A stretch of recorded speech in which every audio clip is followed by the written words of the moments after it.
Welcome to the 2009 ITP Tires Moose Racing AMA ATV Motocross Championship Series presented by Parts Unlimited. And for the opener, the pro riders showed up at Glen Helen in San Bernardino, California to chase the coveted AMA Pro ATV Championship. Glen Helen starts a spectacular championship tour that will stretch from coast to coast and feature the best riders and the most well-funded factory teams in the history of ATV racing. They were all out in force in front of the big brass of Southern California to show what kind of work they had put in the offseason in their search for this championship. We'll be there covering it all year long. In our first Motosode, let's talk about Glen Helen and what these riders thought of the new season. Expectations are just stay really healthy and don't get too overconfident and be really humble and really just have some fun and putting on a good show is what I'm all about. And of course, go out and get that overall championship this year, and I think I'm about due. I've been out here for the past month riding and putting a bunch of good laps in and getting the bike tuned in, so looking forward to the start of the year. I'm really excited with Team Can-Am and my teammate Cody Miller. I think we're going to be right up front all year long. Got training early and got my teams all went down to Florida, got some land down there, started training real early, and things going real good. Bikes are set up, running good, handling good, we're ready. I feel I'm in better shape, and my expectations for this year is win the championship. I got something to prove still, and I don't feel any older, so I'm going to give her 125%. Right now, I'd say I feel better than I ever have, so I think me and Kawasaki got a real good chance of getting that championship this year. I changed my number this year. I went back to 99. Back when I raced Pro-Am, I always ran 99 and always won championships with 99, so I'm looking to hopefully bring that back this year and bring back that championship number, so 99 it is.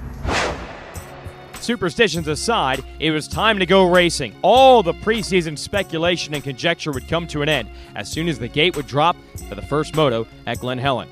A lot of riders expected to do well this year, and it all started off with the green machine on the inside, the number 9 of Josh Kramer grabbing the first hole shot of the season. Kramer on the inside holds off rookie DeNoble to hold on to the number 1 spot. Not a bad start for DeNoble, but he had to admit that pressure of running up front early would get to him later in the race. Meanwhile, veterans Doug Gust and Rich Pelchat tied up in turn number 1 allows Kramer and Joe Bird to set sail out front. Bird, 2-time series champ, was pressuring Kramer hard early, while one of the young guns, Josh Upperman, was there at the number 3 spot. Before long, that big red number 1 plate of Dustin Wimmer would make his appearance toward the front of the pack. Upperman coming down the big downhill in 3rd, and here comes Wimmer on the comeback trail after a mid-pack start on his Rockstar Yoshimura Suzuki. A huge battle developed in the middle of the pack. Clay Holmes, John Atali, Chad Wienen, DeNoble, Russ Shoemaker, Jeremy Lawson, Brown on this new number 99, Brandon Smith and Greg G all tussling just outside of the podium positions. But out front, Kramer on that monster Kawasaki continued to fly. The pressure was on Upperman to hold off the champ for 3rd, and with an inside-outside line, the number 1 rider was into the number 3 spot. But Wimmer was not done. He would eventually displace Bird for 2nd, and then go after Kramer for the lead. Inside line on a double, just could not get his machine over it, and Kramer able to hold the lead. Now back downhill, Wimmer putting as much pressure as he could humanly apply to Kramer, but a nice line by the Kawasaki rider on the inside. He's able to hold the lead, and Wimmer on the long way around loses his last opportunity to take over the number 1 spot. Give credit to the man from New England for holding up under the pressure of the champ all the way down to the checkered flag. Wimmer never let up, but Kramer never relinquished the lead, winning the first moto of the season from wire to wire. A very happy Josh Kramer starts the year off right for Kawasaki. Wimmer and Bird round out the top 3. There's your results from the very first moto of the season. Expect to see all 10 of those riders in contention for race wins this year. On to Moto 2. The pressure is on Wimmer to get a better start this time and get around Kramer early instead of having to fight him in the latter stages of the moto. 30-second board sideways and into the long Talladega first turn we go.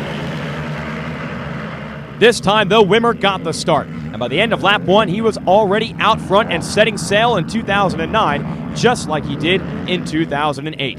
There was simply no challenging or stopping the champ in this one. Joe Bird did his best in second to keep him honest, while Creamer had to work his way through to the number 3 spot.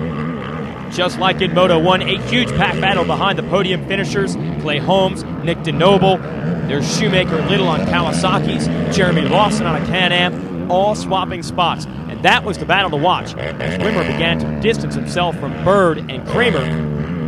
The middle of the pack action was where the action was. Wait till you see this. Have you ever seen this many riders on one section of racetrack at the same time? 8, count them, 8 riders drag racing up the huge Glen Helen uphills.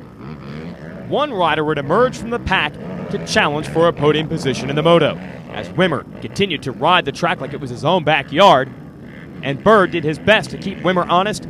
Creamer came under pressure from 2005 Series champ John Natale on his Warner Racing Can-Am. Natale doing everything he can to get the horsepower to the ground and beat the Kawasaki uphill. It was a phenomenal battle for third that had the Glen Helen crowd on their feet until the Ironman was undone by a rubber tire that had gone flat. Checkered flag is out. Dustin Wimmer wins the Moto and the overall. The defending series champ serving notice that he will be harder to beat than ever in 2009. Creamer and Bird round out the podium. Well done by the rookies Brown and Holmes to finish inside the top 5. I'm here with Dustin Wimmer. Dustin, you just pulled off a start-to-finish win. How did you feel?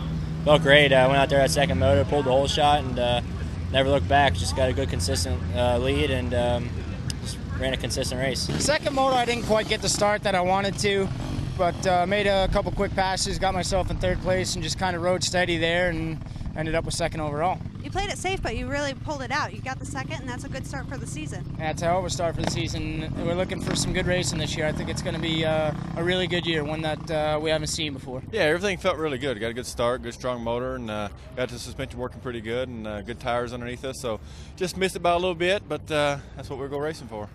Bird's happy with a good, consistent run. One rider not happy with his Glen Helen performance. Wide open Chad Wienen, 4th in Moto 1, a DNF in Moto 2. He'll have some ground to make up.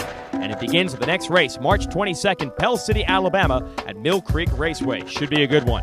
Our next Motosode comes next week, Wednesday, March 18th, at 7 p.m. Eastern Standard Time, with a spotlight on the rookies who rode strong at Glen Helen. That's it for our first race of the year. I'm Jason Wigan. Thanks for watching, and make sure to stay tuned to us all year long.